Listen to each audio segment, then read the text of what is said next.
배우 배종욱 씨가 미운오리 새끼 프로그램에 나와 자신만의 다이어트 비법을 공개했는데요. 8년간 이것을 끊고 48kg를 계속 유지하고 있다고 합니다. 배종욱 씨가 끊은 이것이 과연 몸에 어떤 영향을 줄지 이 영상을 끝까지 보시고 이것에 대해 자세히 알아가셨으면 좋겠습니다. 먼저 배종욱 씨가 8년간 끊었던 이것은 바로 고기입니다.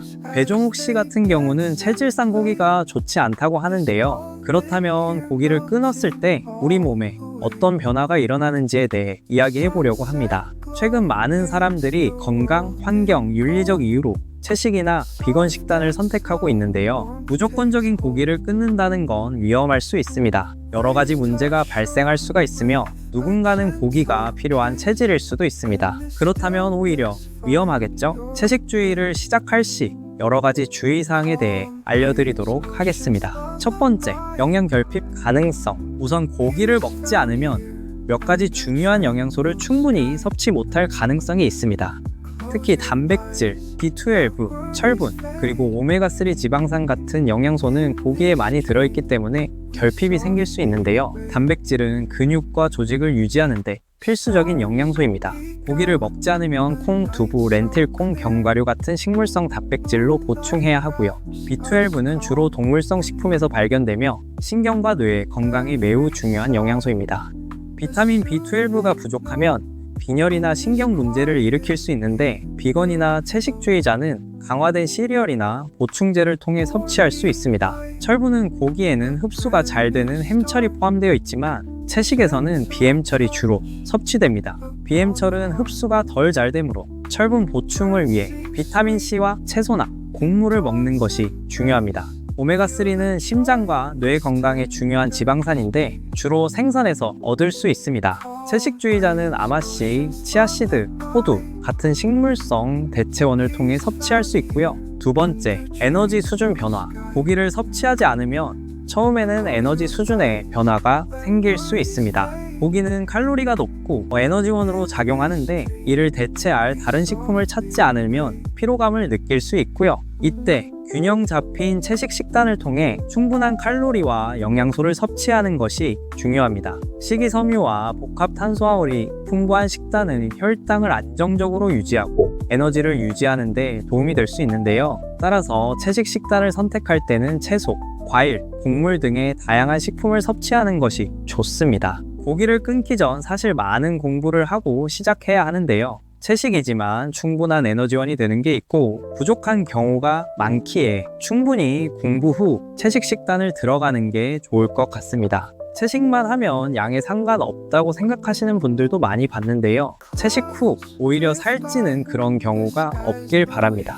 세 번째, 소화 건강 변화. 고기를 섭취하지 않으면 장 건강에도 변화가 생길 수 있습니다. 고기에는 소화가 어려운 지방이 포함되어 있어 고기를 줄이면 소화가 더 편해지는 경우가 많은데요. 대신 섬유질이 풍부한 식물성 식품은 소화를 촉진시키고 변비를 줄이는 데 도움이 됩니다. 그러나 갑작스럽게 섬유질 섭취가 늘어나면 복부 팽만감이나 가스가 생길 수 있고요. 섬유질 섭취를 서서히 늘리고 물을 충분히 마시면 이러한 문제를 예방할 수 있습니다. 식이섬유에는 수용성 식이섬유와 불용성 식이섬유 두 가지 유형이 있는데요. 불용성 섬유질은 장을 자극해 변을 빠르게 배출하게 도와주지만 수용성 섬유질은 물에 용해되며 젤 형태로 변해 소화를 늦출 수 있습니다. 불균형하게 한 종류의 섬유질만 섭취하면 장 기능이 제대로 작동하지 않기 때문에 섭취 전, 확인 후 균형 맞게 섭취해주세요.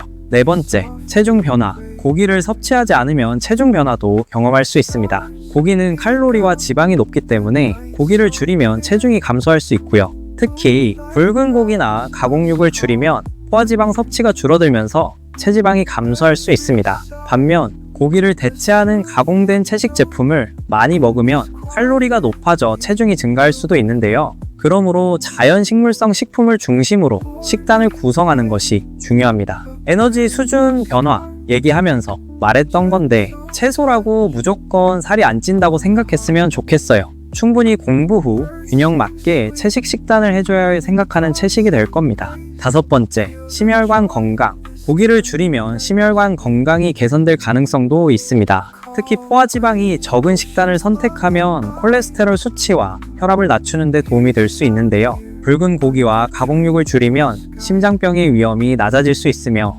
채소와 과일, 통곡물이 풍부한 식단은 심장 건강을 개선하는 데 큰 도움이 됩니다. 6번째, 환경적 및 윤리적 이점. 마지막으로 고기를 섭취하지 않는 것은 개인의 건강뿐만 아니라 환경과 윤리적인 측면에서도 긍정적인 영향을 미칠 수 있습니다.